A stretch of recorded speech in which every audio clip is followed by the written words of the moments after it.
Boleh dengar insya-Allah. Boleh dengar ya. Boleh dengar insya-Allah.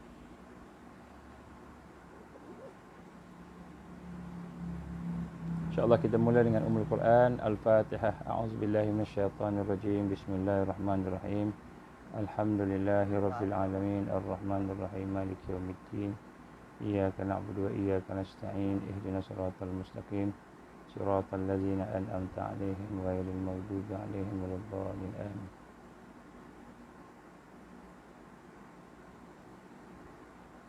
Bismillahirrahmanirrahim. Alhamdulillahi Rabbil Alamin. Wassalatu wassalamu ala asyrafil anbiya'i wal mursalin wa ala alihi wa sahbihi ajma'in. Boleh dengar suara?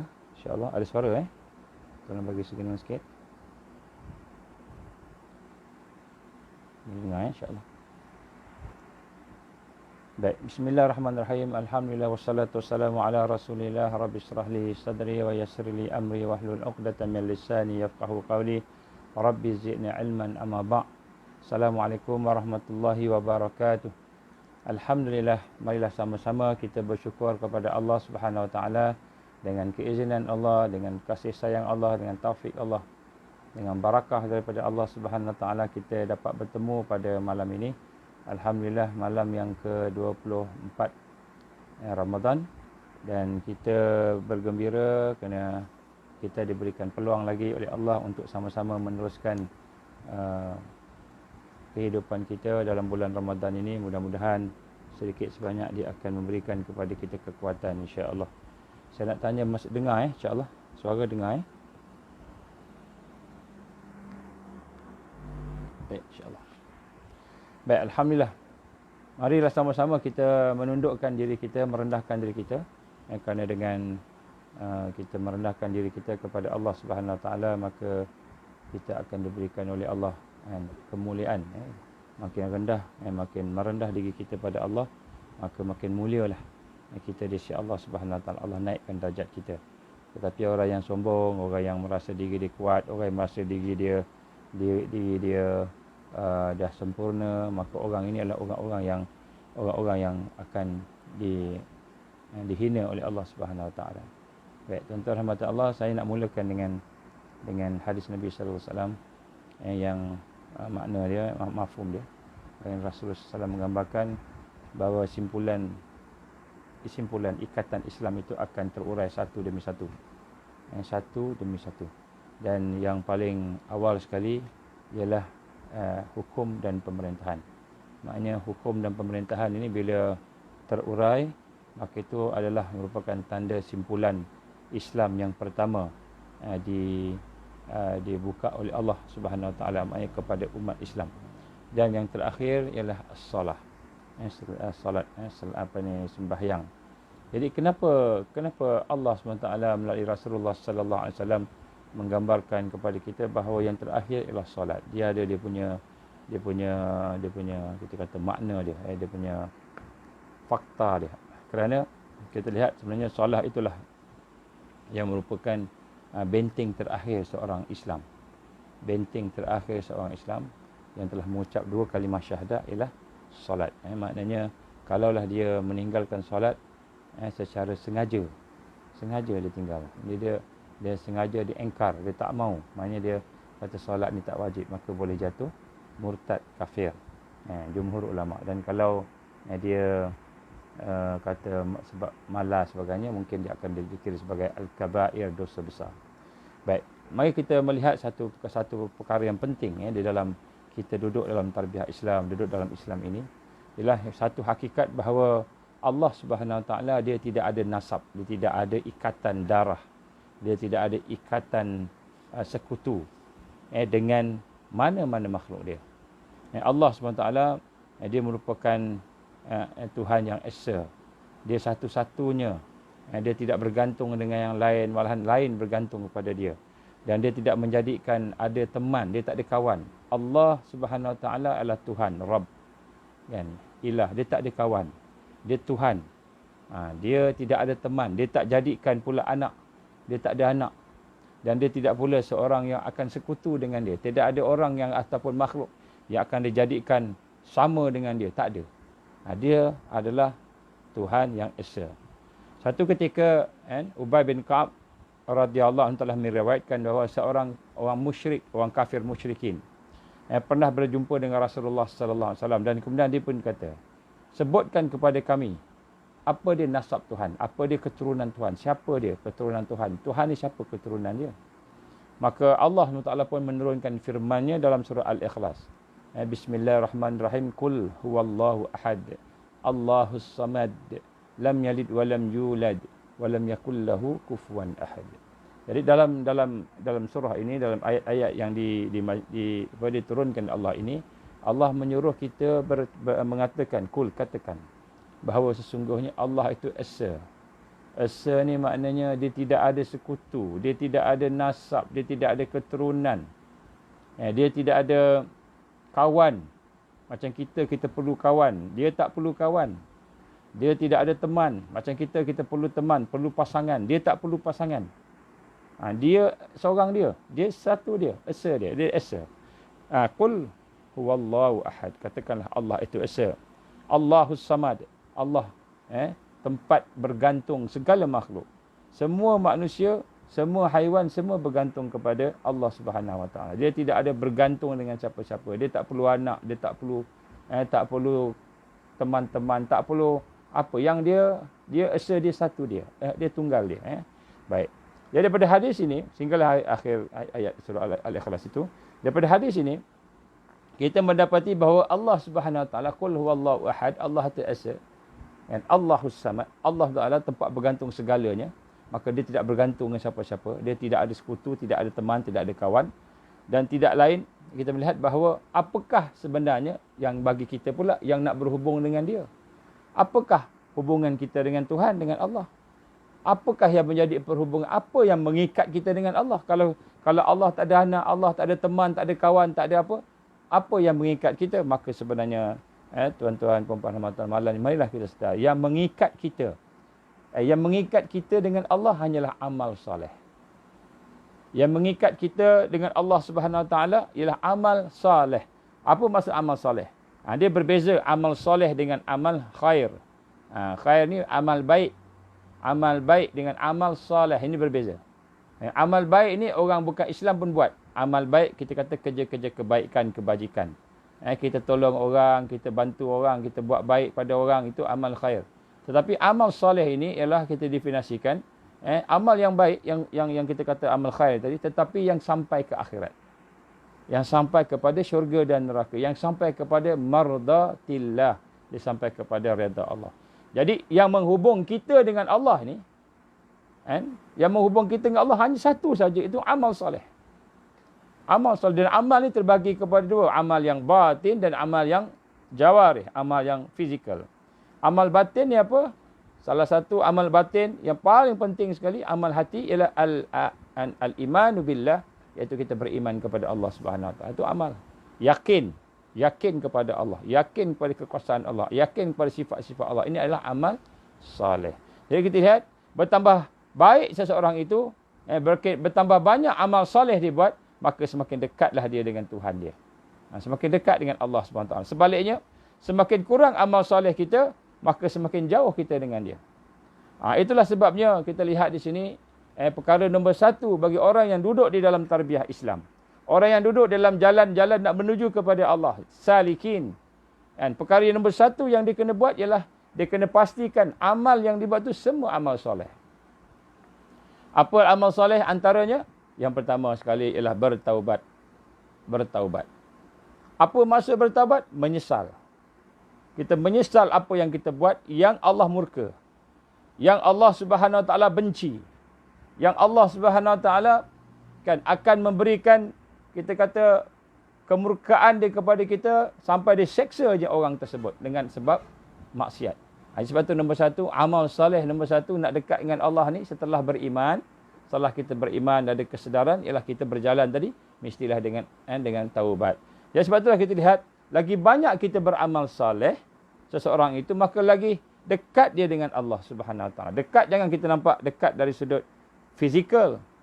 Sebab Allah ni bebas daripada kesamaan dengan makhluk. Kita tak boleh cakap dekat, maknanya saya dengan dia dekat 2 kilometer ataupun 2 cm, bukan begitu. Itu maksudnya kita makhluk. Laisa kamislihi syai'un, tidak sama Allah dengan yang lain-lain.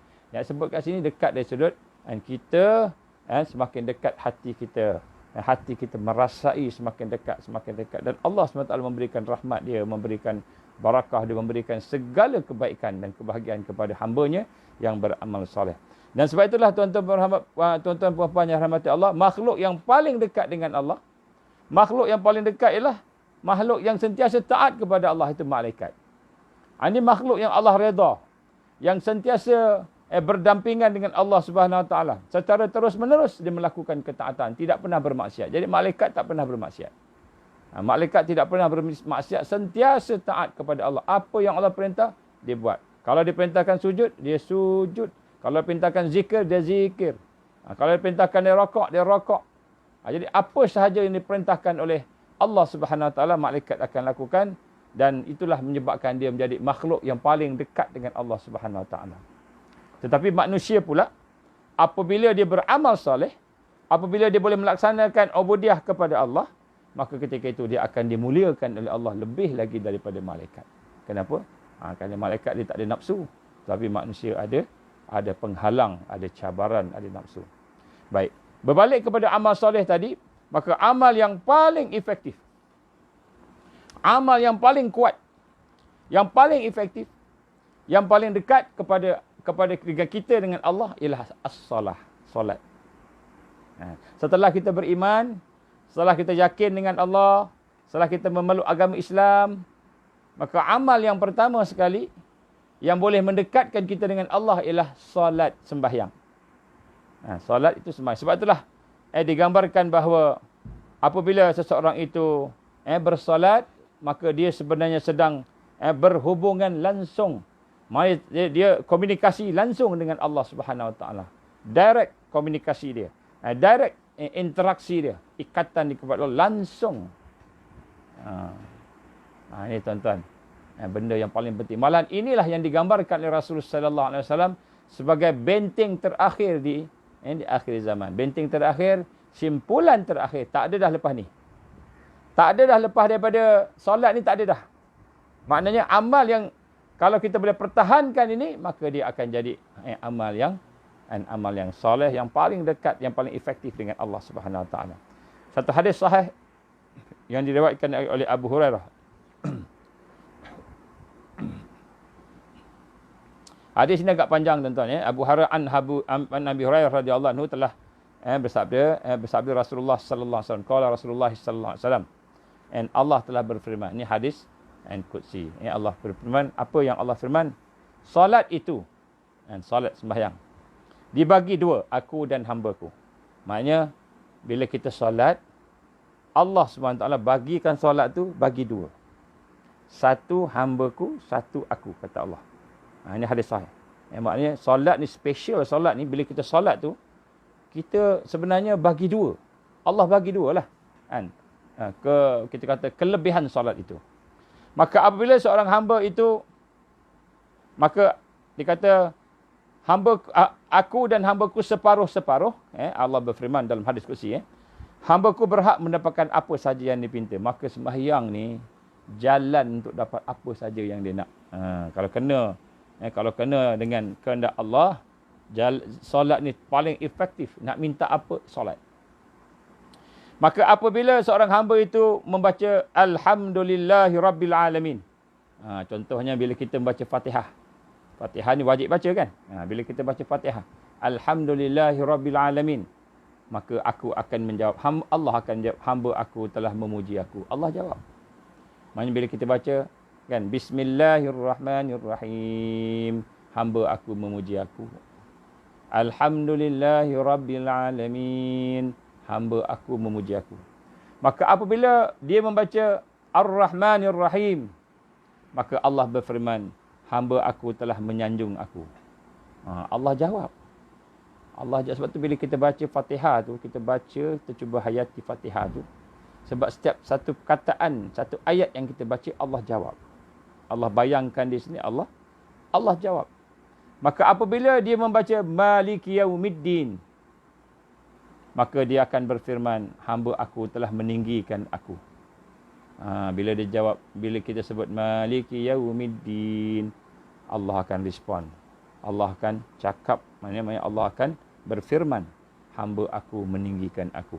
Kemudian bila kita membaca Iyyaka na'budu wa iyyaka nasta'in, bila kita dah membaca Iyyaka na'budu wa iyyaka nasta'in, maka Allah SWT berfirman, ini adalah antara aku dan hamba-Ku. Dan untuk hamba-Ku apa sahaja yang dia minta. Ini hubungan rahsia. Iyyaka na'budu wa iyyaka nasta'in. Hanya kepada Engkau lah ya Allah yang kami sembah. Dan hanya kepada Engkau lah ya Allah kami meminta pertolongan. Maka Allah jawab, perkataan ini antara aku dengan ini rahsia Allah dengan kita. Maka Allah akan memperkenankan apa sahaja yang kita minta. Ini ada rahsia ni. Nanti kita akan sebut tentang rahsia Fatihah ni. Kemudian disebut pula ihdinas siratal mustaqim siratal ladzina an'amta 'alaihim ghairil maghdubi 'alaihim waladdallin. Maka dia akan menjawab, Allah akan menjawab, ini untuk hamba-Ku dan untuk hamba-Ku apa saja yang dipinta. Ini hadis yang diriwayatkan oleh Imam Ahmad, Muslim dan Abu Daud yang sanadnya sahih. Tuan-tuan rahmati Allah Ta'ala, maknanya salat ini sebenarnya adalah satu ikatan yang paling rapat. Dalam banyak-banyak ni yang paling rapat ialah solat. Solat. Kerana ketika solat tu kita dah fokus, kita dah tumpukan hanya kepada Allah Subhanahu Wa Taala. Kita nak bercakap dengan Allah je. Kita nak bermunajat dengan Allah. Kita nak mengagungkan Allah. InsyaAllah esok kita akan bincang macam mana nak khusyuk dalam solat. Macam mana jalan-jalan nak khusyuk solat. Kita akan bincang nanti. Tapi kita telah benar-benar menjadikan solat itu sebagai satu-satunya alat paling, kita kata jalan paling efektif untuk kita bertembung dengan Allah. Atau kita bertemu dengan Allah. Kita bercakap dengan dia. Maka solat itu bagaikan stesen yang akan memberi bekalan kepada jiwa yang paling mantap. Dan bekalan ini lebih berharga daripada segala bekalan-bekalan yang lain. Dari segala perkara yang ada dalam hidup kita, bekalan dalam solat itu paling berharga, paling bernilai. Ini kalau kita memahami hakikat solat. Jadi solat ni bukan main-main. Dia punya bekalan yang Allah bagi itu luar biasa. Luar biasa. Dan menaruh perhatian kepadanya lebih mulia daripada menaruh perhatian kepada bekalan-bekalan yang lain. Bekalan-bekalan yang lain. Betapa banyak hati yang telah jadi bersih kerana solat. Berapa banyak dosa yang telah dihapuskan kerana solat. Berapa banyak aib-aib yang telah ditutup kerana solat. Berapa banyak kebaikan yang diperolehi disebabkan kerana solat. Dan berapa banyak keburukan-keburukan yang Allah hindarkan daripada makhluknya tadi kerana solat. Solat merupakan kita kata batas yang membezakan antara kafir dan mukmin. Jadi kafir dan Islam, maka berkata Rasulullah sallallahu alaihi wasallam dalam hadis yang diriwayatkan Imam Ahmad, Tirmizi, An-Nasa'i, ini semua sanadnya sahih. Apa kata Rasul sallallahu alaihi wasallam? Batas pemisah antara kami dengan mereka orang kafir adalah salat. Oleh kerana itu barang siapa yang meninggalkannya bererti dia telah kafir. Jadi sebab itulah kalau seseorang itu meninggalkan solat, ulama-ulama hurai kalau solat itu ditinggalkan dengan sengaja, dia engkar solat itu wajib, maka serta-merta dia menjadi kafir. Walaupun demikian, kita masih menemukan orang-orang yang meninggalkan solat tanpa uzur. Jadi pada hari ini tuan-tuan, rupa-rupanya yang tak solat ni kurang lebih 80% orang Islam. Kalau dia solat pun, mungkin solat Jumaat aja. Ini solat Jumaat tak ada, lagi langsung tak solat. Solat raya dulu solat raya. Ini solat raya pun mungkin tak boleh, lagi tak solat langsung. Patutnya bila dalam keadaan susah makin kuat solat, langsung tak solat. Tuan-tuan, ramai di kalangan orang Islam meninggalkan solat tanpa uzur dan kerana memudahkannya, memandang mudah, meremehkan dia. Sangat sedangkan hal ini sangat serius. Barang siapa yang meninggalkannya kerana engkar atau meremeh-remehkan dia, kafir, jumhur ulama. Yang meringan-ringankan solat, mengenepikan solat, engkar solat, maka jumhur ulama mengatakan kafir. Sesungguhnya Allah SWT telah menjanjikan kepada orang yang melalaikan solat. Bukan orang orang yang tak solat, orang yang melalaikan solat dengan neraka wail. Fawailul lil musallin alladzina hum an salatihim sahun alladzina hum yura'un wa yamna'unal ma'un. Maka Allah Subhanahu Wa Taala telah menjanjikan neraka wail kepada mereka yang melalaikan solat. Bukan kata tak solat. Yang tak solat tu lagi besar. Yang melalaikan solat, iaitu neraka. Apa dia neraka wail itu? Itulah lembah dalam neraka Jahannam ataupun siksaan yang pedih. Macam mana ayat yang saya telah bacakan tadi. Maka digambarkan oleh sahabat Rasul sallallahu alaihi wasallam Sa'id bin Abi Waqqas radhiyallahu anhu berkata, orang-orang yang melalaikan solat adalah orang-orang yang mentakhirkan, orang yang mengakhirkan solat itu pada waktunya. Iaitu orang yang solat tetapi mereka meremeh-remehkan, mentakhirkan solat. Maknanya dia solatnya lambat. Kalau waktu zuhur tu nak dekat-dekat asar baru dia solat. Waktu asar dekat-dekat maghrib, waktu maghrib dekat-dekat isyak, waktu isyak dekat subuh, waktu subuh dekat-dekat nak terbit matahari baru dia solat. Maka orang yang mentakhirkan solat tanpa uzur yang syar'i, mungkin dia tak ada apa-apa saja je, malas, maka dikira sebagai orang yang lalai kepada solat. Dan orang yang lalai kepada solat itu akan diazab oleh Allah dengan azab yang pedih. Dan menurut satu pendapat, neraka wail yang disediakan untuk orang yang tidak solat ini, orang yang lalaikan solat ini, kedahsyatannya, dia beritahu sekiranya seluruh gunung-gunung yang ada di dunia ni, seluruh dunia ni, gunung-gunung ni, lalu atas dia hancur, lebur gunung-gunung itu. Kenapa? Kerana menunda-nundakan solat.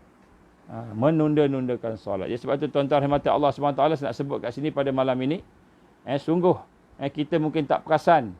Rupa-rupanya solat ni terlalu penting. Sehingga kan kepentingannya itu, Allah SWT siapa yang solat, Allah bagi dua, separuh-separuh. Separuh-separuh antara dia dengan hamba-Nya yang solat. Tuan-tuan, ini darjat yang kita kata amal yang paling besar. Allah SWT menyatakan, dia bagi separuh-separuh. Bila orang tu kata, Alhamdulillahi Rabbil Alamin, dia akan jawab, hamba aku memuji aku. Dia akan jawab. Setiap kali, setiap apa yang akan dijawab, dia akan respon. Maka Allah berfirman, ni tuan-tuan saya nak sebut dekat sini. Allah berfirman dalam suratul Maryam ayat 59. Fa khalafa min ba'dihim khalfun adha'us salah. Khalfun adha'us salah wattaba'us syahawat fasawfa yalqawna ghayya. Suratul Maryam ayat 59 tuan-tuan. Apa yang Allah SWT beritahu sini? Kemudian mereka digantikan. Setelah para nabi, para rasul hidup dengan sebagainya, kemudian lepas tu berlalu masa, kemudian mereka orang-orang manusia ini digantikan, ataupun mereka ini telah didatangkan orang-orang yang mencuaikan solat.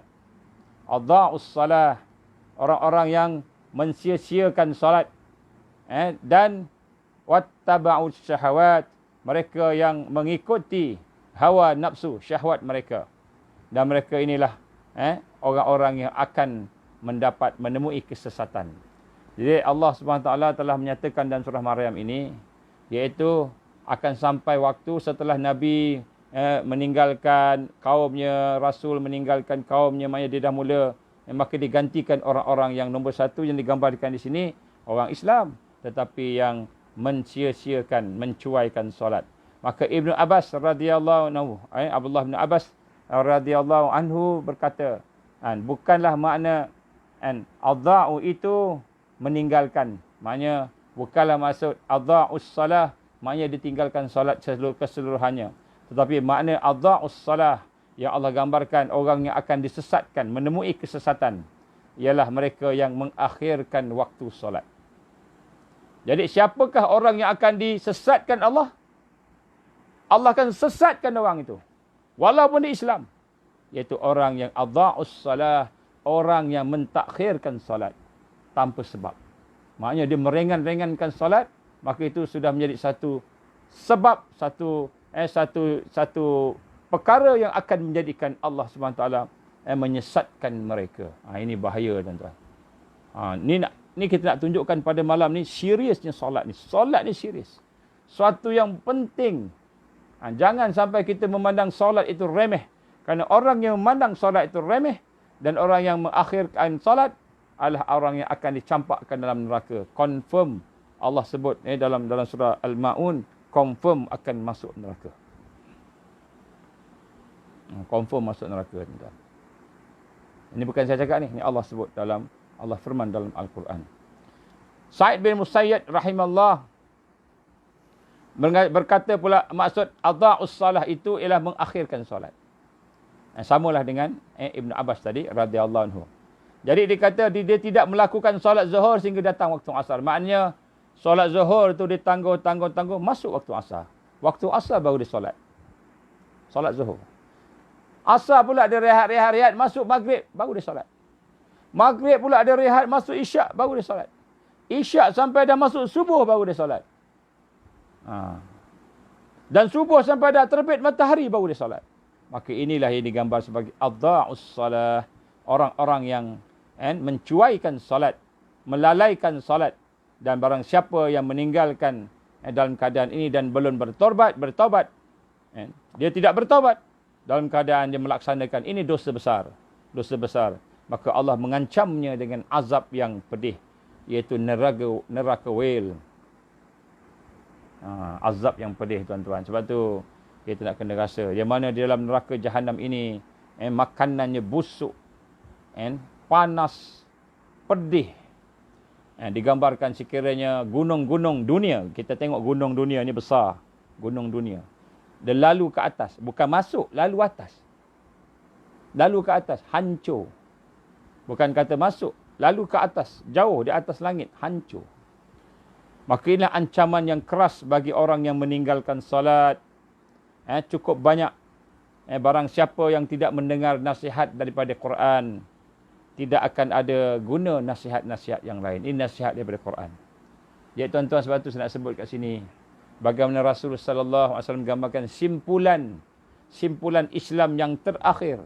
Simpulan Islam yang terakhir ialah solat. Satu kisah yang pernah diceritakan oleh Syekh Sa'id bin Musfir, salah seorang daripada da'i. Di Arab sana. Dia menceritakan satu kisah. Kisah ini kisah benar, tuan-tuan, berlaku di Jordan. Berlaku di Jordan. Saya bacakan ceritanya. Dia kata, tepatnya satu tempat, kota namanya kota tu Zarqa. Mungkin kawan-kawan kita yang belajar di Jordan tahulah tempat ni. Kan? Maka pada hari Jumaat, setelah mereka menunaikan solat Jumaat, maka di masjid itu selepas solat Jumaat, maka mereka pun duduk di dalam masjid untuk bincang-bincang. Untuk bertukar-tukar pandangan, untuk mendapatkan tausiah, tazkirah dan sebagainya. Dan pada masa itu ada seorang alim daripada Kuwait, seorang ulama besar daripada Kuwait juga duduk dekat masjid itu. Duduk tengok apa tentang perkara yang berlaku. Maka Syekh Sa'id Musfir ini, dia berkata, sedang kami berbincang-bincang, tiba-tiba masuk beberapa orang dengan penampilan yang tidak biasa. Dia berpakaian-pakaian yang agak kotor. Orang pergi masjid pakai bersih, dia pakai kotor. Pakai yang bukan pakaian proper lah untuk duduk sembahyang. Maka orang itu pergi ke masjid, berkumpulan manusia pergi ke masjid, dan kemudian mereka berteriak, menjerit. Mana Tuan Syekh? Mana Tuan Syekh? Mana ada Syekh sini? Syekh mana? Yang dimasukkan Syekh daripada Kuwait tadi. Maka ditunjukkan oleh orang di masjid, Syekh, itulah Syekh. Maka mereka terus menghadap pada Syekh, maka dia pun bercerita, wahai Tuan Syekh, dia kata, telah meninggal seorang pemuda dalam satu kemalangan pagi tadi. Pagi tadi ada seorang pemuda meninggal dunia. Kemudian kami menggali kubur untuknya. Dan setelah kami selesai memandikan dia, mengkafankan dia dan salatkan dia, maka segera kami bawa ke kubur untuk ditanam. Tapi baru saja kami nak menanam dia, tiba-tiba seekor ular besar berada dalam kuburnya. Benar sabda Rasulullah sallallahu alaihi wasallam, siapa yang tidak solat, meninggalkan solat, akan dipatuk oleh ular yang kepala 12. Ada hadisnya. Akan ada ular yang belit dia. Ini hadis. And saya tak ingat hadis tu, tapi insya-Allah kalau sempat saya jumpa nanti. Jadi diceritakan oleh kawan-kawan tadi, dia kata, kami nak tanam dia, tiba-tiba dalam kubur ada ular besar, ular tersebut. Dan ular itu masih ada di situ. Maka mendengarkan pengaduan tersebut, Syekh tu pun kata, mari kita pergi. Dia pun pergi. Kan? Dia ikut oleh yang tukang perawi ni pun ikut jugalah. Syekh Said Musfir ni pun ikut. Dia kata, maka sampailah kami di kuburan. Kami melihat di dalam kubur itu ular yang besar. Berada di tengah-tengah kubur sedang mengangkat kepalanya. Membuka mulutnya. Menjulur-julurkan lidahnya. Sambil memandang orang-orang yang ada di sekitar dengan pandangan yang menakutkan. Jadi ular tu tengok. Semua dia tengok. Dengan pandangan yang menakutkan. Maka Syekh tadi berkata, Syekh dari Kuwait tadi berkata, tinggalkan kubur ini. Kita gali pada satu lubang yang jauh. 200 meter. 200 meter jauh. Maka mereka pun pergi 200 meter. Gali satu lubang. Daripada kubur yang pertama. 200 meter. Jauh tuan-tuan 200 meter. Setelah mereka selesai menggali kubur. Bila dah habis selesai. Dah korek lubang cantik semua. Tiba-tiba ada ular dalam tu. Mula-mula mereka ingat ular tu ular lain. Sehingga mereka tengok pada kuburan pertama. Dia tengok dekat kubur pertama dah tak ada ular tu. Ular tu pergi situ. Dah ada. Tiba-tiba ada kat dalam kubur. Maka mereka tak menemukan ular tu di kubur yang pertama tadi. Lalu Syekh pun kata, tak apa. Gali satu tempat lain. 200 meter jauh lagi. Jauh lagi. Gali satu kubur yang ketiga. Maka mereka pun gali. Sama ular pun ada juga. Ular yang sama ada dalam kubur. Bila habis gali siap. Nak tanam, ular tu ada. Kemudian sampai keempat. 4 kali mereka gali kubur. Dan akhirnya setelah 4 kali menggali kubur, tak dapat apa, berkata, okey, kita ambil ular ni, tangkap ular ni, bawa keluar, kita keluarkan dia, kita tanam. Maka mereka pun berposak-posak lah nak tangkap ular. Ular besar, bukan ular kecil. Kan, ular besar dengan dia punya apa dia panggil, disebut sebagai dia punya taring dia kan. Jadi kemudian mereka cuba menangkap, cuma bawa keluar. Alau ular tu keluar, sampai ada beberapa di kalangan orang yang menyaksikan itu pengsan. Takut sangat sampai pengsan. Sampai terpaksa panggil ambulans datang. Orang yang datang-datang tu sampai pengsan. Melihat ular tu dah mula mengganas dalam kubur. Dia tak bagi. Akhirnya ular tu keluar. Dia halau-halau, ular tu keluar duduk tepi. Ada tempat dia orang halang lah. Kan? Baik. Lalu mereka pun membawa ular tu duduk ke tepi. Dan ular tu pun diam kat tepi tu. Kan? Maka diangkatlah mayat itu dan letakkan ke dalam kubur. Mayat itu pun diletakkan dalam kubur. Kubur yang keempat yang digali tadi. Maka begitu sahaja mayat dia letak aja dalam kubur, ular tu terus bergerak masuk dalam kubur balik. Dan pergerakan ular besar tu oleh kerana terlalu cepat sehingga berdebu naik. Pasir naik debu. Jadi orang yang tukang angkat mayat dekat dalam liang lahat tu, panik, terkabut, semua cabut naik atas. Melompat ke atas, kata Syekh. Melompat naik ke atas. Maka dia kata, mereka melompat naik ke atas. Takut dengan ular yang dah masuk ke dalam lubang. Maka mereka melihat. Ular itu pun membelit mayat tadi. Dia mula belit kaki dia. Mula-mula dia belit kaki dia. Kemudian belit badan dia sampai ke kepala. Maknanya besar ular tu. Dia boleh belit sampai kepala. Dan kemudian ular itu pun membelit dan kemudian mereka melihat ular itu membelit dan mereka mendengar tulang-tulang mayat itu patah akibat dibelit oleh ular tadi. Patah. Tulang rusuknya patah. Tulang kakinya dengar tulang patah, grup-grup bunyi tulang patah. Maka Syekh tu pun berkata, tinggalkan dia. Timbus, kata Syekh tadi. Maka Syekh tu pun suruh timbus. Maka timbus, kami pun menimbus. Dia kata, tanah tu bersama dengan ular. Timbus bersama dengan ular. Maka setelah itu kami pun pergi menemui dengan orang tua pemuda tadi. Maka Syekh tadi pun pergi jumpa dengan orang tua tadi. Yang perawi ni pun cerita pun pergi jumpa. Maka tanya tentang apa khabar anak kamu ni, apa cerita kan.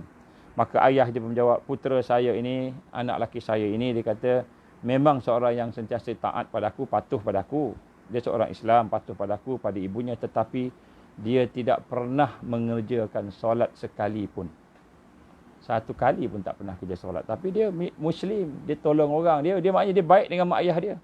Dia tidak orang derhaka lah. Dan dia kata sesungguhnya Allah tidak zalim. Tapi putera saya lah, anak saya lah yang menzalimkan dirinya sendiri. Maka benarlah apa yang disabdakan oleh Rasulullah sallallahu alaihi wasallam dalam sebuah hadis sahih yang daripada Anas bin Malik, 3 perkara yang akan mengikuti seseorang yang meninggal dunia. Keluarganya, amalnya dan hartanya. 2 akan kembali, keluarganya, dan hartanya akan kembali semula pulang ke rumah. Amalnya akan tinggal. Maka amal yang tinggal itulah yang telah ditunjukkan oleh Allah Subhanahu Wa Taala. Tuan-tuan, seseorang yang tidak solat, dibelit oleh ular. Ini satu kisah yang nyata yang berlaku di Jordan. Ini bagaimana nak gambarkan pada kita seriusnya solat ini. Seriusnya solat. Dan solat bukan main-main, tuan-tuan. Bukan main-main. Baik, ada satu kisah lagi disebut oleh Imam Az-Zahabi dalam kitabnya Al-Kabair, ketika membicarakan tentang dosa besar. Salah satu dosa besar meninggalkan solat.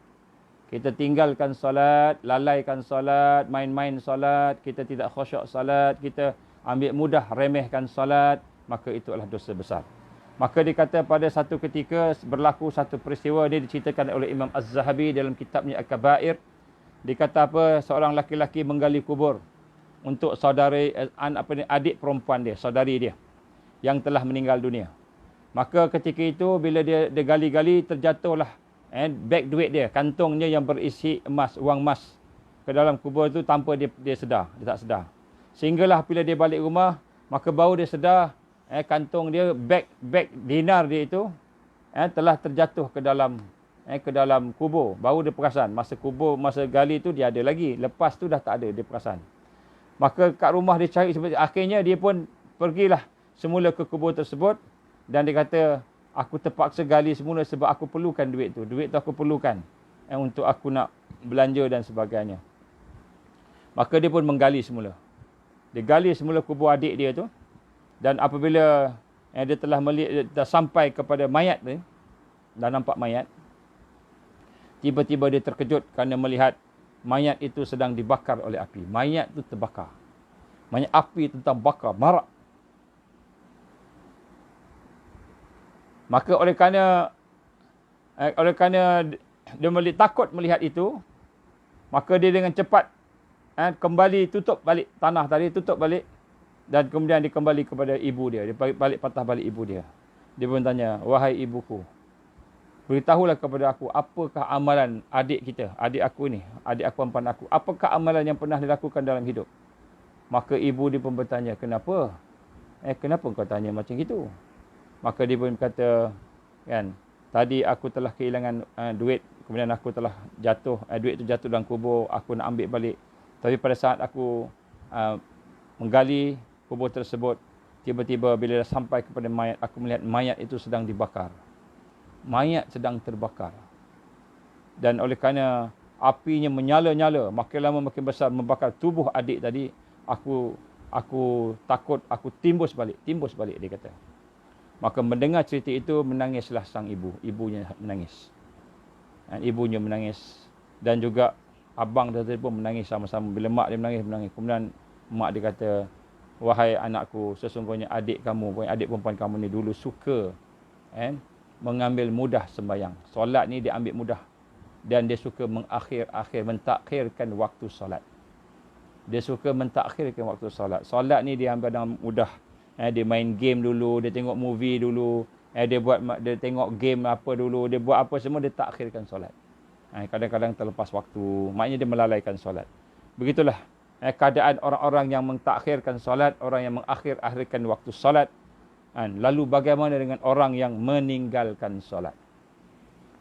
Jadi tuan-tuan dan puan-puan rahmati Allah SWT, kita nak kena rasa pada malam ini, bagaimana salah satu daripada amal yang telah digambarkan oleh Rasulullah sallallahu alaihi wasallam yang merupakan kekuatan kepada orang beriman, kekuatan kepada orang Islam, itu amalan solat itu sendiri.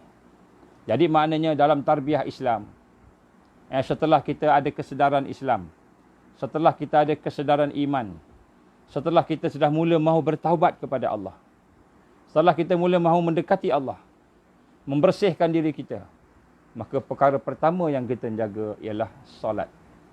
Perkara pertama yang kita kena jaga ialah solat. Kita kena pastikan solat kita itu ada kekuatan. Malahan Allah Subhanahu Wa Taala telah pun memberitahu kepada kita dalam hadis-hadis yang kita baca tadi, bagaimana Allah menyatakan bahawa solat itu amat spesial. Amat spesial pada dia. Dan orang yang bersolat itu, seolah-olahnya orang itu sedang berkomunikasi dengan dia secara langsung. Walaupun kita tak nampak Allah, tak boleh nampak Allah, tak boleh kesan, tapi kita sedang berkomunikasi secara langsung. Dan digambarkan oleh Allah Subhanahu Wa Taala, Allah memandang setiap perkataan, setiap rakaat, setiap sujud, setiap perkara yang berlaku dalam solat sebagai sesuatu yang amat besar, yang Allah memandang mulia kepada mereka yang bersolat. Sebab tu tuan-tuan rahmati Allah, saya nak sebut kat sini. Sesungguhnya di akhirat nanti, ibadah yang pertama dihisap oleh Allah Subhanahu Wa Taala ialah solat. Ibadah yang pertama. Dan sekiranya Allah menghisap kita dalam satu hadis sahih yang digambarkan oleh Abu Hurairah radhiyallahu anhu. Dan aku pernah mendengar Rasulullah sallallahu alaihi wasallam telah bersabda. Dia kata apa? Sesungguhnya amal seorang hamba yang pertama kali dihisap di hari kiamat adalah solat. Jika solatnya bagus, kalau solat kita Allah hisap kita solatnya bagus, maka dia kata dia telah menang dan telah berjaya. Maka jika solatnya rosak, maka menyesal dan rugi.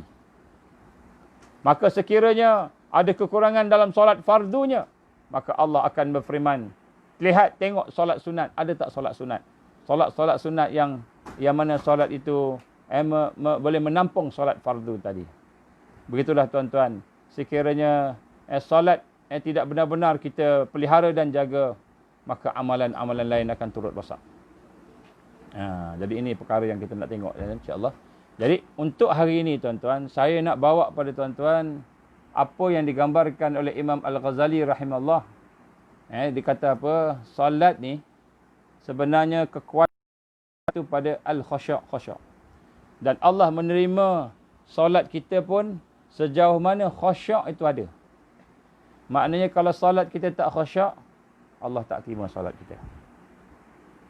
Digambarkan dalam satu hadis, mereka yang tidak khusyuk sembahyang ini, yang sembahyang dalam keadaan lalai, yang sembahyang dalam keadaan bermain-main, ataupun dia tidak betul-betul serius, tidak mendirikan solat, maka Allah jadikan solat iaitu sebagai kain buruk yang keras. Kain buruk yang keras. Maka kain itu akan dipukul ke muka dia. Dipukul ke muka dia. Ini kata Rasul sallallahu alaihi wasallam. Maka apa tanda kain itu dipukul ke muka dia, tuan-tuan? Apabila seseorang itu rasa berat untuk solat. Dia rasa berat nak solat. Solat ni dia rasa beban. Dia rasa malas. Dia rasa lemah. Dia rasa susah. Nak solat ni susah. Maka sesungguhnya dia telah dipukul oleh Allah dengan kain buruk solat dia tadi tu. Maknanya apa, tuan-tuan?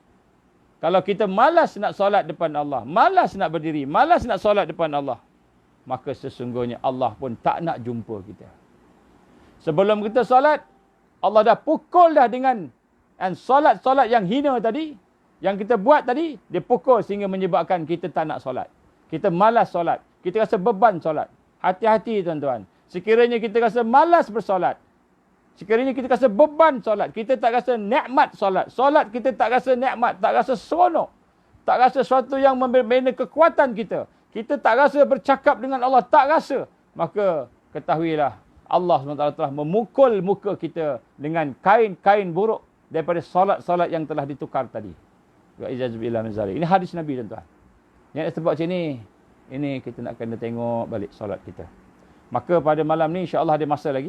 Saya nak mulakan dengan amalan-amalan hati ketika solat yang juga sebenarnya amalan hati di luar solat. Yang mana digambarkan oleh Imam Al-Ghazali rahimahullah dalam kitab Ihya Ulumuddin.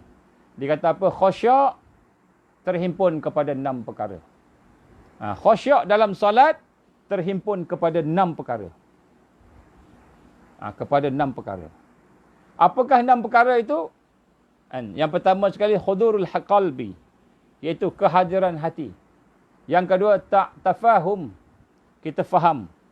Yang ketiga, ta'zim, kita mengagungkan Allah.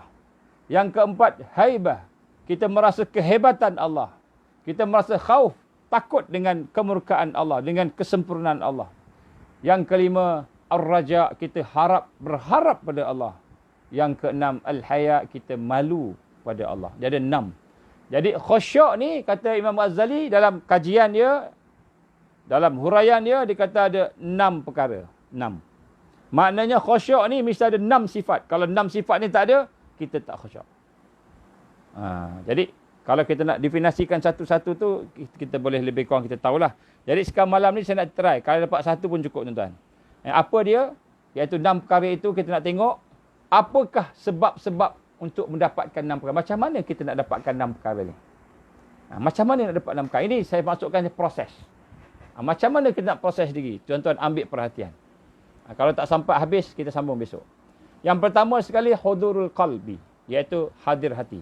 Tuan-tuan, solat, tanda khusyuk, 1/6 daripada khusyuk ialah kehadiran hati. Macam mana kita nak menghadirkan hati? Apakah perkara yang boleh menyebabkan hati kita hadir di dalam solat? Jadi kita tengok. Jadi dikata sebab kepada menghadirkan hati. Sebab untuk adanya kehadiran hati itu ialah al-himmah. Iaitu keinginan yang ada dalam hati itu. Jadi rupa-rupanya tuan-tuan, fitrah kita ni, hati kita ni, dia akan mengikut keinginan kita. Apa yang kita nak.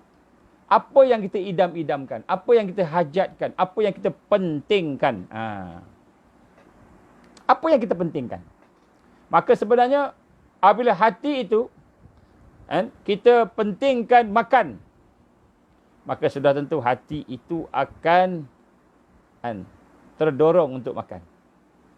Kalau kita pentingkan kerja, terdorong untuk masuk dalam hati itu kerja kita. Maka hati tidak akan hadir. Kita tidak boleh menghadirkan hati dalam solat. Tidak boleh kita mengingati Allah dalam hati kita ketika solat. Kecuali pada sesuatu yang kita inginkan. Kita inginkan. Ini fitrah manusia. Manakala sesuatu urusan menjadi keinginan kita, maka hadirlah hati padanya. Kalau kita ni menginginkan sesuatu, maka sama ada kita suka atau kita tak suka, kita nak paksa atau rela, maka apa yang akan ada dalam hati kita, itulah yang kita inginkan. Apa yang kita inginkan, situlah yang akan hadir dalam hati. Sebab tu contoh dia kata, kalau kita nak makan, contohnya, kita ingin makan, nak makan, kemudian kita solat, pasti hati kita akan teringat makanan. Kita nak makan, tapi kita solat juga. Solat dululah. Tapi hati kita nak makan. Kita nak makan. Dalam solat kita akan teringat makanan. Jadi sebab itulah, hati kita, bila kita cuba nak khusyuk, kita bismillahirrahmanirrahim. Hati kita baca bismillahirrahmanirrahim, ikut. Alhamdulillahirrabbilalamin, hati pun sebut alhamdulillahirabbilalamin, hati pun baca sama. Dia akan patah balik makan. Makanan tu sedap. Makanan tu sedap. Engkau dah lapar. Hati tu nak makan juga. Jadi fitrah kita kena faham. Apa yang kita idamkan, apa yang kita nak dapat, apa yang kita inginkan, maka itulah yang akan ada dalam hati.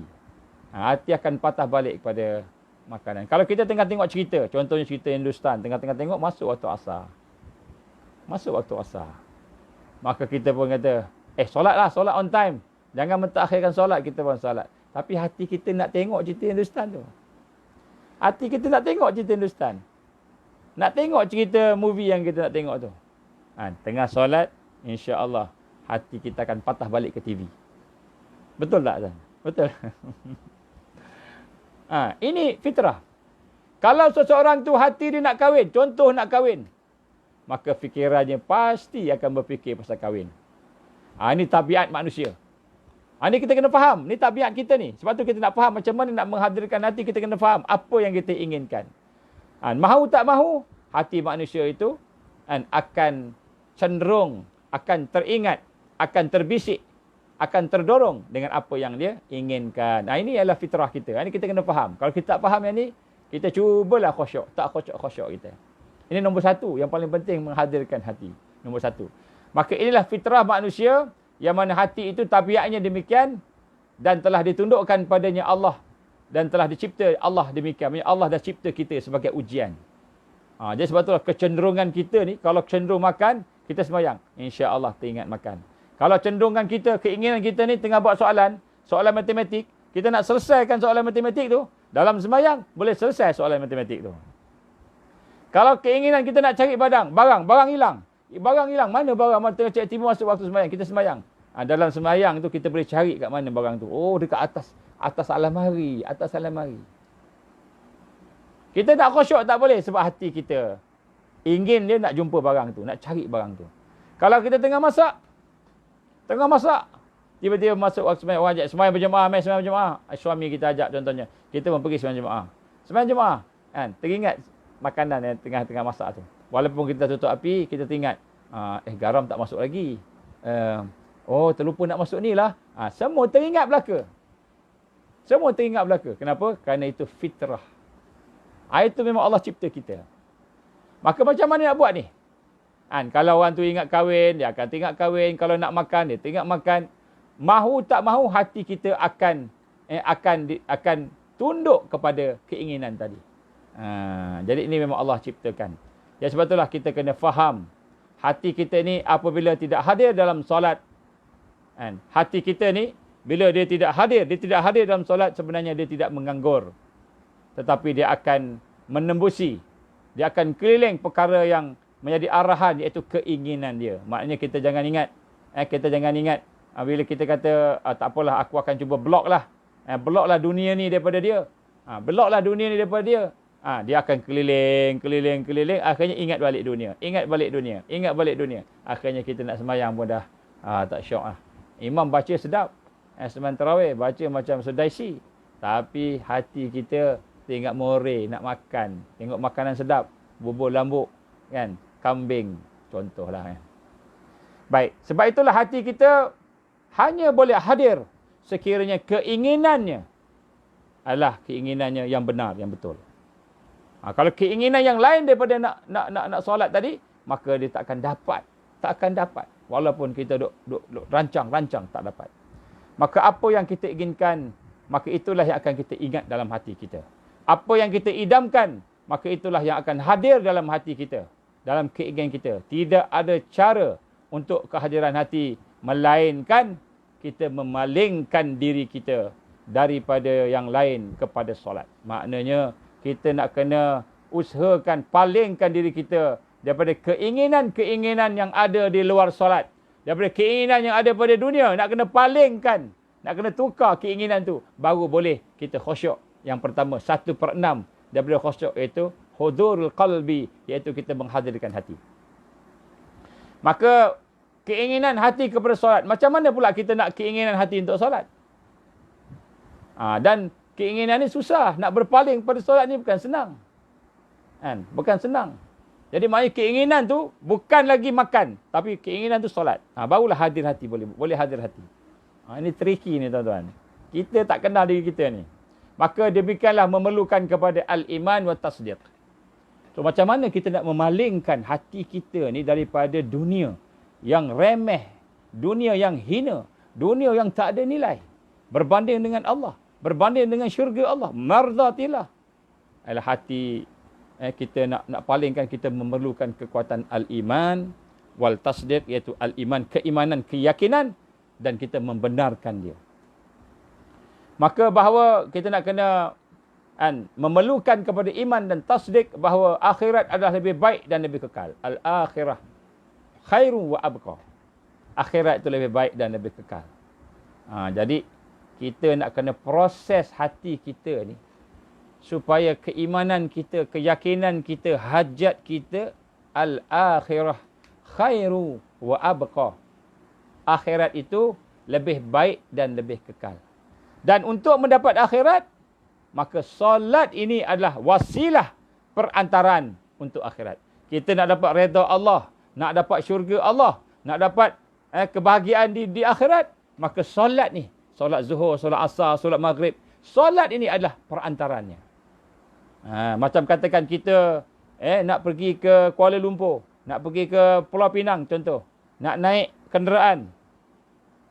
Kita boleh naik kenderaan apa? Semua kenderaan dah blok. Yang ada cuma satu je. Bas. Bas saja yang ada. Lain semua kereta pun dah tak ada dah. Bas saja diizinkan. Maka bas tu kenderaan. Maka kita nak memalingkan hati kita, kita kena proses supaya kita merasai akhirat khairu wa abqa. Akhirat itu lebih baik dan lebih kekal. Dan solat itu satu-satunya jalan yang paling efektif untuk kita mencapai akhirat. Kita kena rasa macam tu. Jadi solat jadi penting. Solat ni jadi penting. Maka inilah wasilah perantaran untuk mendapatkan redha Allah akhirat. Maka hati memang nak sesuatu yang jelas. Hati kita pula pada masa tu nak jelas. Apa yang jelas? Makan, minum, kahwin, cari barang hilang. Itu yang jelas tu. Hati memang nak yang tu. Dia nampak. Akhirat ni tak nampak. Akhirat ni tak nampak. Susahlah sikit kan. Maka di sinilah dia kata, sebab itulah kita perlukan al-iman wal yaqin. Kita kena ada proses keimanan dan keyakinan kita yang kuat, dan syurga tidak boleh dicapai kecuali dengan solat.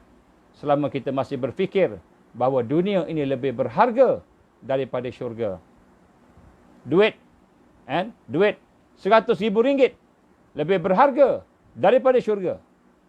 Kerja lebih berharga daripada syurga. Cerita Hindustan lebih berharga daripada syurga. Makanan lebih berharga daripada syurga. Selagi kita berfikir dunia ini lebih berharga daripada syurga, selagi itulah kita tidak boleh nak mencapai kehadiran hati. Sebab tu kena proses. Tuan-tuan. Ini perkara pertama. Bab khusyuk ni pertama yang ini. Sebab itulah kita tidak akan dapat hadirkan hati dalam solat kita. Kecuali kita mengkaji. Kita sendiri berkaji. Apa gunanya solat ni? Kenapa aku solat? Kenapa aku kena solat? Kita kaji. Kenapa? Apa pentingnya solat? Maka kita akan dapati sebenarnya kita berhajat pada solat. Kita sangat berhajat kepada solat. Saya beritahu dengan tuan-tuan. Setiap hujung bulan kita dapat gaji. Orang yang makan gaji. Setiap hujung bulan dapat gaji. Dan memang kita perlukan sangat gaji, duit gaji yang kita dapat. Kalau orang yang makan gaji lah. Kalau orang bisnes, setiap habis bulan dia akan dapat untung, kira untung. Maka dia perlukan untung tu. Tuan-tuan, cuba bayangkan 1 bulan kita tak dapat gaji. Tak ada untung. 2 bulan tak ada gaji. Tak ada untung. Tak ada simpanan. Simpanan pun tak ada. 3 bulan tak ada gaji. Tak ada untung. Simpanan pun tak ada. Apa berlaku kat kita, tuan-tuan? Boleh makan? Tak ada simpanan. Gaji tak ada, simpanan tak ada. Nak pinjam orang. Mula bulan pertama bolehlah pinjam. Bulan kedua, bulan ketiga, bulan keempat, setahun tak ada gaji. Tak ada gaji. Tak ada simpanan. Tak ada. Nak makan pun tak ada, tuan-tuan. Tuan-tuan bayangkan macam itu. Baik, saya sebut sini. Tuan-tuan bayangkan. Tuan-tuan, kita wa'iyazbillah min zalik. Solat kita tak bawa kepada Allah. Solat kita tak bawa kepada akhirat. Solat tapi lalai. Solat tapi riak. Solat terputus hubungan dengan Allah. Allah tak terima solat tersebut. Bayangkan, tuan-tuan. Kita dapat gaji, dapat makan, dapat semua, tapi tak dapat akhirat. Tak dapat syurga Allah. Kalau kita tak dapat gaji sebulan, 2 bulan, 3 bulan, 4 bulan, tak dapat untung bisnes, setahun tak untung, negatif. Maka apa kita rasa, tuan-tuan? Nak makan pun susah. Kita terpaksa mengemis, jual rumah, jual kereta. Mengemis, minta duit kat orang. Tuan-tuan, di dunia boleh lagi minta duit kat orang. Tapi kalau di akhirat, apabila kita tidak mendapat redha Allah, tidak mendapat syurga Allah, wa'iyazbillah min zalik, apa yang kita dapat, tuan-tuan? Murka Allah. Maka sebab itulah, tuan, selagi kita tidak rasa syurga, redha Allah lebih penting daripada dunia, maka selagi itulah hati kita tidak boleh hadir dalam solat. Dan solat adalah jalan untuk mendapatkan redha Allah, untuk mendapatkan syurga Allah Subhanahu Wa Taala. Ini proses dia. Kita kena palingkan pandangan kita, akidah kita, pegangan kita, iktikad kita bahawa sesungguhnya al-akhirah khairun wa abqa. Al-akhirah khairun laka minal ula. Akhirat lebih baik dan lebih kekal. Akhirat lebih baik dan lebih utama. Ini yang kita baca dalam Quran. Maka sebab itu, tuan-tuan rahmat Allah, macam mana kita nak menghadirkan hati? Kita kena meningkatkan al-iman wa tasdiq, iman dan pembenarannya. Sebab itulah, tuan-tuan nak sebut kat sini, sesiapa yang memandang bahawa akhirat itu lebih penting daripada dunia dalam kehidupan dia, maka pada ketika itu dia akan nampak solat penting sangat. Macamlah hari dia mendapat gaji. Hari dia mendapat untung ketika bisnes. Bisnes dapat untung. Ataupun bekerja dapat gaji. Dapat gaji, dapat untung. Itulah solat. Pintu masuk kepada Allah. Pintu masuk kepada redha Allah. Pintu masuk kepada akhirat. Pintu masuk kepada syurga Allah Subhanahu Wa Taala. Maka sesiapa yang merasakan pentingnya salat, maka pada ketika itu dia akan mengutamakan solat. Hati dia hajat kepada solat. Lebih daripada hajat kita movie, lebih daripada hajat kepada makan dan minum. Rasul sallallahu alaihi wasallam pula telah membayangkan kepada kita bahawa solat itu ialah imaduddin. Imaduddin iaitu tiang agama. Solat itu tiang agama. Siapa yang mendirikan solat, maka dia mendirikan agama. Sesiapa yang meruntuhkan solat, maka dia telah meruntuhkan agama. Kita nak rasa kalau kita tak jaga solat kita tak letakkan solat kita sebagai satu yang paling penting, maka pada ketika itu kita telah meruntuhkan agama kita. Inilah pentingnya solat. Ini tuan-tuan, kita nak kena rasa macam itu. Barulah bila kita dah mula memalingkan keinginan kita, hajat hati kita kepada solat yang akan membawa kepada redha Allah, yang akan membawa kepada syurga Allah, maka pada itu baru kita boleh menghadirkan hati. Ini langkah pertama, tuan-tuan. Langkah pertama. Boleh, tak bukan kemustahil, boleh insya-Allah. Maka setelah seseorang itu merasakan bahawa akhirat itu lebih penting, maka ketika itulah solatnya itu akan diterima oleh Allah Subhanahu Wa Taala.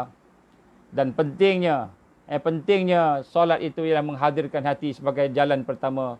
Maka ketika itulah makanan dia rasa secondary. Tak apa, makanan boleh tunggu.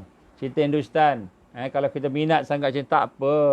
Kalau katakan terlepas pun cerita Hindustan, itu dunia. Besok-besok boleh tengok lain. Kalau ada dunia yang menghalang, pada masa itu kita kata dunia ni kecil sangat banding dengan akhirat. Jadi solat ni pintu masuk untuk pergi ke syurga Allah. Solat ni tempat nak dapat gaji, kita sebut tadi. Maka apabila kita telah merasakan tentang hal tersebut, kita mengutamakan solat, maka ketika itu barulah boleh kita menghadirkan hati kita.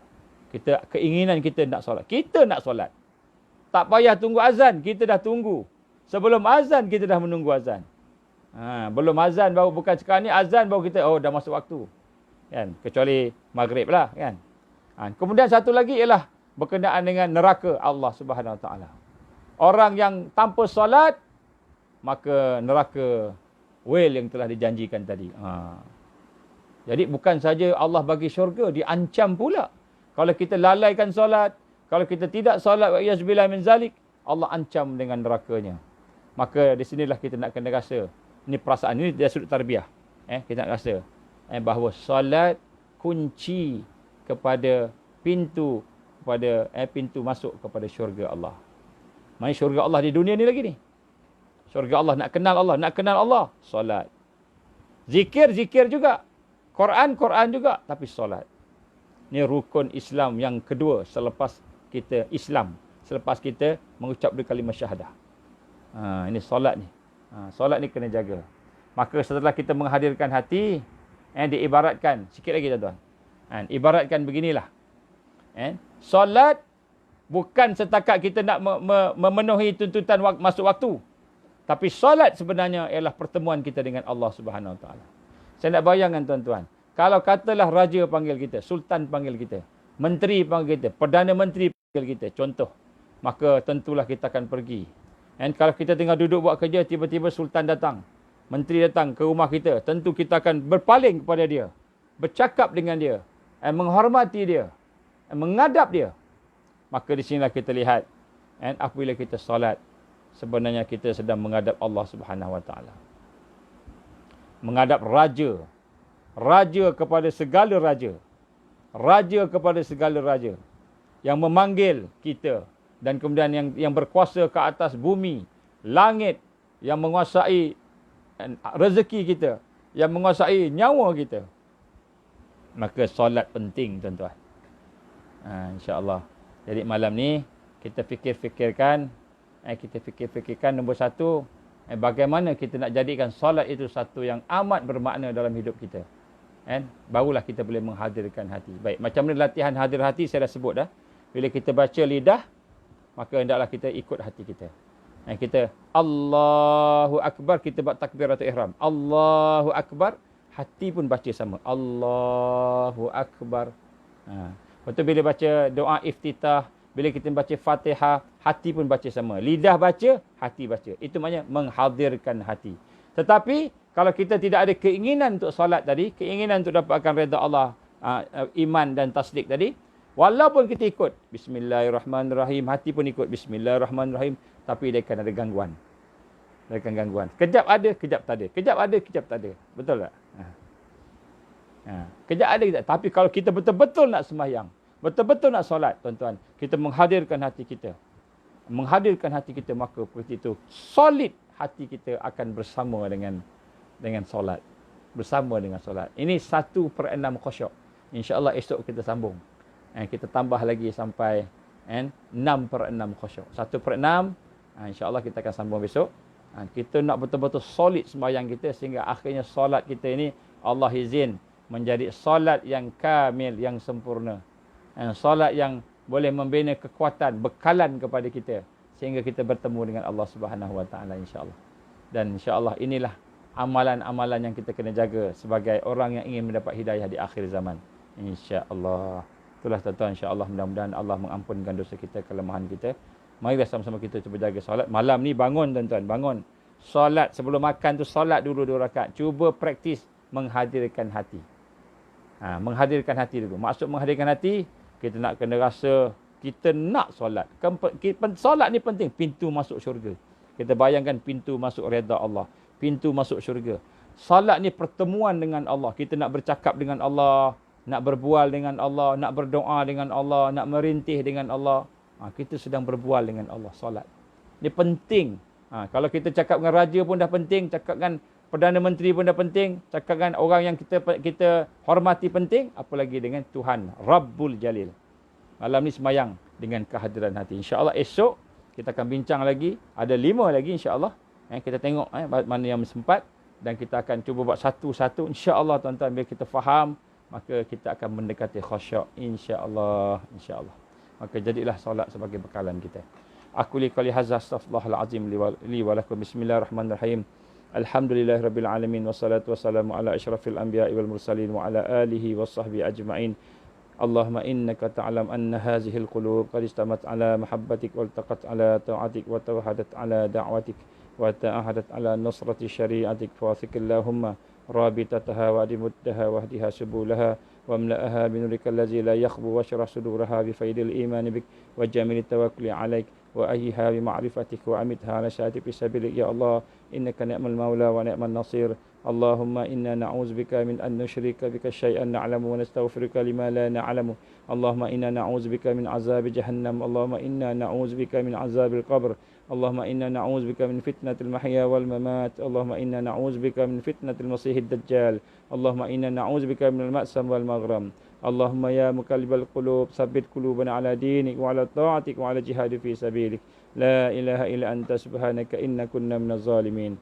ربنا لا تزغ قلوبنا بعد إذ هديتنا وهب لنا من لدنك رحمة إنك أنت الوهاب. ربنا هب لنا من أزواجنا وذرياتنا قرة أعين واجعلنا للمتقين إماما. ربنا ظلمنا أنفسنا وإن لم تغفر لنا وترحمنا لنكونن من الخاسرين. ربنا أتمم لنا نورنا واغفر لنا إنك على كل شيء قدير. يا الله يا حي يا قيوم برحمتك نستغيث. يا الله يا حي يا قيوم برحمتك نستغيث. يا الله يا حي يا قيوم برحمتك نستغيث. لا إله إلا أنت الله الأحد الصمد لم يلد ولم يولد ولم يكن له كفوا أحد. اللهم اجعلنا من المؤمنين حقا. اللهم اجعلنا من المتقين حقا. اللهم اجعلنا من المحسنين حقا. اللهم اجعلنا من المقربين. اللهم اجعلنا من الواصلين. اللهم اجعلنا من العارفين. اللهم اجعلنا من المحبين. Allahumma ja'alna minas siddiqin wasyuhada'i wassalihin. Allahumma ja'alna minal mukhlisin. Allahumma ja'alna minas sabirin. Allahumma ja'alna minasy syakirin ya Allah. Allahumma ja'alna minal muhibbin. Allahumma ja'alna minal mahdiyin. Rabbana atina fid dunya hasanah wa fil akhirati hasanatan wa qina azaban nar. Wa sallallahu ala sayyidina Muhammad wa ala alihi wa sahbihi wa baraka wa sallam. Subhana rabbika rabbil izzati amma yasifun wa salamun alal mursalin walhamdulillahi rabbil alamin. Subhanakallahumma wa bihamdika asyhadu an la ilaha illa anta astaghfiruka wa atubu ilaik. Bismillahirrahmanirrahim. Wal 'asr innal insana lafi khusr illa alladzina amanu wa 'amilus solihat wa tawasaw bil haqqi wa tawasaw bis sabr. Wabillahi taufik wal hidayah. Assalamualaikum warahmatullahi wabarakatuh. Minta tolong sebarkan ya, share insya-Allah.